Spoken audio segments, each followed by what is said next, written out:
Previously, on the 1648. Do you like him? I love him, Han. Apa kamu jadi pasangan aku? Apa hubungan kayak gini yang kamu harapin dari aku, Yan? Aku sayang sama kamu, jadi... Aku juga sayang sama kamu, Rian. Putusin Mia sekarang. Sekali lu patahin hatinya, gua pastiin leher lu yang patah. Gak usah urusin hubungan gue, Han. Lo siapa sih? Kenapa? Lo malu-maluin gue tau gak? Dia bukan laki-laki yang baik buat lu. Dia brengsek. Sekarang lo pergi. Pergi dan lo gak usah ganggu hubungan gue lagi. Brengsek. Rian hanya berdiri diam menatap Mia yang meneteskan air matanya. Mia menggenggam erat tangkai bunga mawar yang sudah bengkok karena ia remas sangat keras.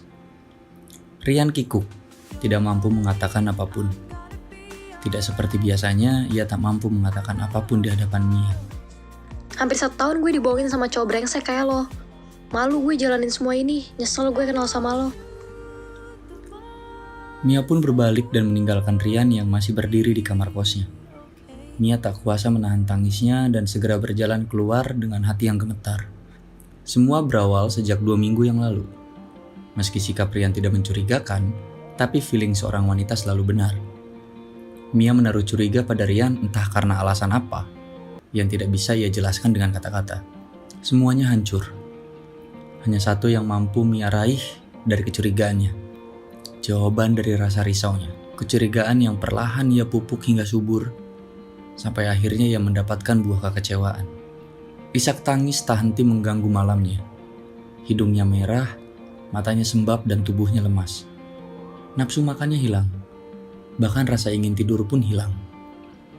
Mia pernah berkata pada Johan bahwa setiap orang akan merasakan patah hati yang terhebat sebelum ia menemukan cinta sejatinya. Bila diingat kembali, seharusnya Mia senang karena akan menemukan yang terbaik setelah ini. Tapi rasa sakitnya mampu mengalahkan segala hal. Ramalan, dukungan, bahkan moral sekalipun.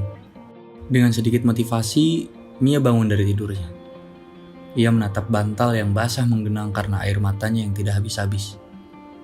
Mia segera menuju kamar mandi, merapikan tubuhnya dan menghilangkan bau badannya. Hanya wanita gila yang mandi jam 10 malam. Tapi ia tak peduli. Memang hari itu Mia sedang gila. Ia menatap cermin, merias tubuhnya serapih mungkin, menghilangkan sembab di matanya. Berulang kali ia tersenyum di depan cermin, untuk sekedar mengukir senyuman palsu di wajahnya. Johan menatap botol bir di hadapannya. Sesekali ia menatap sekitar. Barangkali ada yang menarik untuk ia tatap selain botol di hadapannya. Tatapannya terhenti pada sosok wanita yang duduk di seberang mejanya. Melalui dinding kaca, Johan menatap terus-menerus wanita yang tidak lain dan tidak bukan adalah Mia. Ia melangkah perlahan, membuka pintu kaca, dan melangkah mendekati targetnya. Gua boleh duduk di sini? Tanya Johan setelah ia berdiri di belakangnya. Mia hanya mengangguk tipis tanpa menatap Johan. Ia hanya duduk diam, menopang dagu sambil memutar sendok di gelasnya. Johan duduk tepat di samping Mia. Ia menatap Mia yang melamun hanya diam. Sendiri aja nih. Kenapa? Gak apa-apa. Mia menatap Johan yang sedang duduk dan tersenyum di hadapannya. Mia kikuk, diam dan tak bergeming. Apa kabar? Tanya Johan dengan senyum menahan rasa rindu yang selama ini ia derita. Perlahan Mia mengukir senyum di wajahnya. Masih terpaku menatap Johan di depannya. Mia segera memeluk Johan sangat erat dengan senyum lega yang terlukis di wajahnya yang memerah. Melepas rindu yang ia tahan selama 8 bulan lamanya. Johan yang jengkel tiap kali Mia peluk, hanya bisa diam dan menerima hantaman tubuh Mia. Meski ia malu karena menjadi pusat perhatian, Johan menghiraukannya, hanya agar Mia dapat melampiaskan apa yang mengganggu pikirannya saat ini. Mia melepas pelukannya, dan kembali duduk menatap Johan dengan sedikit ceria. Senyum tidak meredup dari wajahnya. Ujung bibirnya mengerucut membentuk sebuah sudut yang manis. Dengan kedua tangannya menopang wajahnya yang putih halus. Lo kesini setiap malam. Kebetulan tadi gue lagi males di kamar terus, makanya cari angin sampai ke sini. Sikap Mia pun berubah drastis. Perasaannya kini lebih berwarna dari sebelumnya. Tapi Johan memprediksi suasana dengan sangat baik. Ada yang berbeda dari Mia malam ini.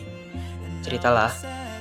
Gue tahu lu lagi nggak baik-baik aja. Senyum Mia perlahan meredup, tertunduk dan hanya menatap kosong. Kita udah putus. Jawab Mia dengan sedikit senyum yang Johan tahu itu adalah senyuman palsu. Mia kembali mengingat kejadian 2 hari yang lalu. Tepatnya kejadian mengerikan yang pernah ia lihat dengan mata telanjang. Pukul 2 dini hari. Mia masih tersadar di kamarnya. Membuat sebuah kado yang benar-benar niat ia buat dengan tangannya sendiri. Berirama hati Mia. Penuh sukacita karena hari ini adalah hari bahagia pasangannya. Yap, tepat di hari ini Rian berulang tahun. Dan Mia berusaha membuat surprise kecil-kecilan untuk kekasihnya itu. Mia berjalan menuju kamar kos Rian yang berada di lantai 2. Ia melangkah dengan sukacita dengan terus membayangkan ekspresi apa yang akan dikeluarkan oleh Rian. Dengan kotak kado di tangan kiri dan bunga di tangan kanannya, ia berdiri di depan pintu kos Rian. Namun, terdengar samar suara seorang wanita di dalam sana. Mia tersentak dan juga bingung. Rasa penasarannya tak henti menggerayami pikirannya. Dengan rasa panik dan khawatir, Mia membuka pintu kos yang ternyata tidak dikunci. Mia, patah hatinya. Remuk harapannya.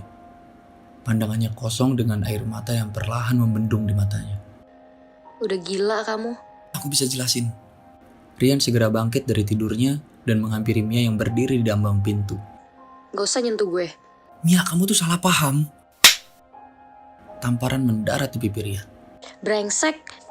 Hampir 1 tahun gue dibohongin sama cowok brengsek kayak lo. Malu gue jalanin semua ini. Nyesel gue kenal sama lo. Mia segera berbalik dan pergi dengan kekecewaan. Maksud hati ingin bermesraan, namun di luar kenyataan. Patah hatinya, rusak dan hancur sudah harapan dan kepercayaannya. Semuanya tampak cepat. Memori indah yang pernah ia lalui dengan Rian seakan hilang dan melebur menjadi rasa benci. Jadi gitu kejadiannya. Ucapan pertama kali Johan setelah ia mendengar semua cerita Mia selama ia di motor. Sambil menahan air mata yang membendung di matanya, Mia terus berusaha merangkai senyum di wajahnya. Maaf Han. Johan hanya melirik Mia yang duduk tenang seraya menatap kota Jogja dari bukit yang dihiasi lampu jalan berwarna kuning. Gue harusnya dengerin apa yang lo omongin dulu. Johan benar-benar diam dan hanya mampu menatap wanita itu. Dengan terus berusaha tersenyum, Mia memasang wajah yang dapat diterima oleh Johan. Air mata yang berusaha Mia bendung akhirnya keluar juga, mengakhiri cerita panjang yang ia mulai. Johan mengambil sapu tangan dari saku jaketnya, menjulurkan tangannya dan diterima dengan santai oleh Mia. Keluarin semuanya. Gue tahu ini gak gampang. Meskipun gue gak pernah tahu rasa sakit apa yang lo alami sekarang, tapi lo harus tahu, gue selalu di sini, ada buat lo. Mia mengelap air matanya dengan terus berusaha tersenyum. Makasih ya Han. Nah, udahlah, gak usah makasih. Lagian tuh sapu tangan yang nyelip di laundryan. Bukan cuma sapu tangannya bego.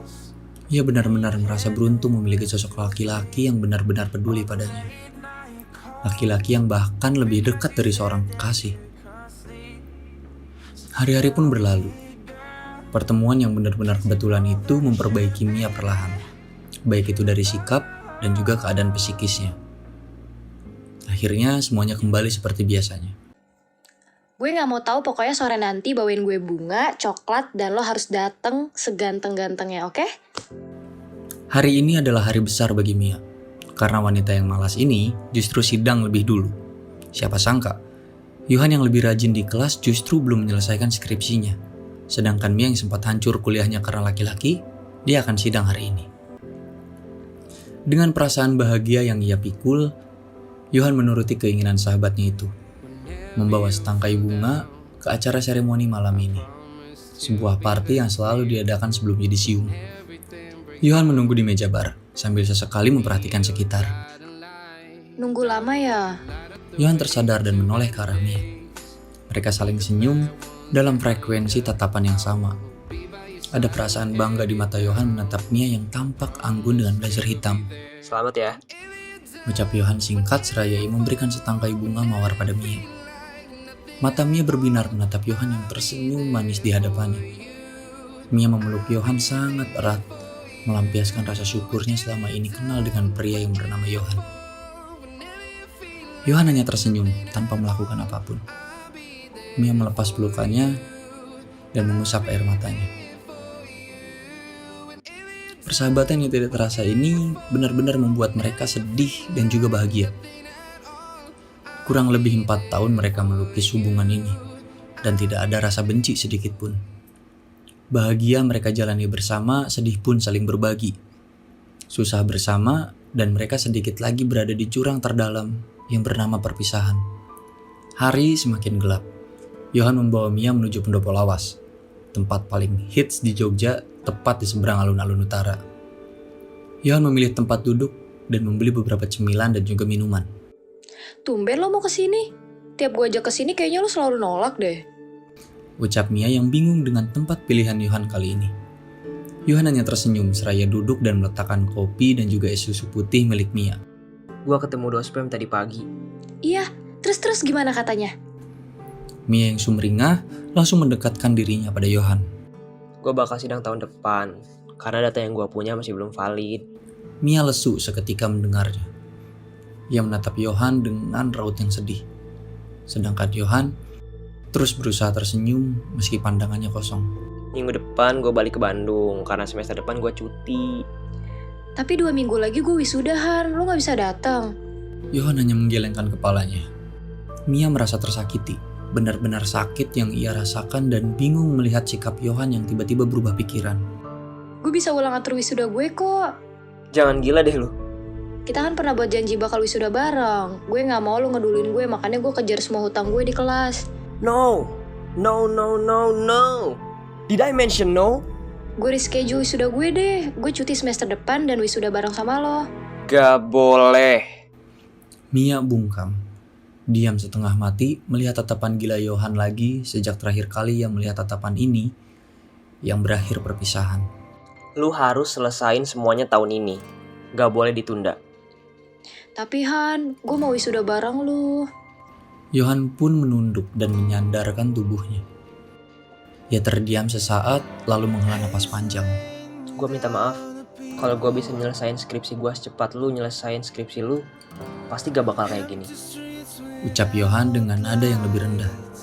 Ia seakan menyimpan rasa kecewa yang sangat dalam. Johan meraih tangan Mia, menggenggamnya sangat erat. Lu harus wisuda tahun ini. Selesain pendidikan lu dan mulai kehidupan baru. Semua tantangan udah nunggu lu. Dan gue gak mau jadi penghambat. Mia hanya diam tak bergeming sedikit pun. Ia menatap mata Johan yang tulus memohon. Buat sekali ini aja, lu turutin kemauan gue. Ucap Johan menatap mata Mia dengan sangat yakin.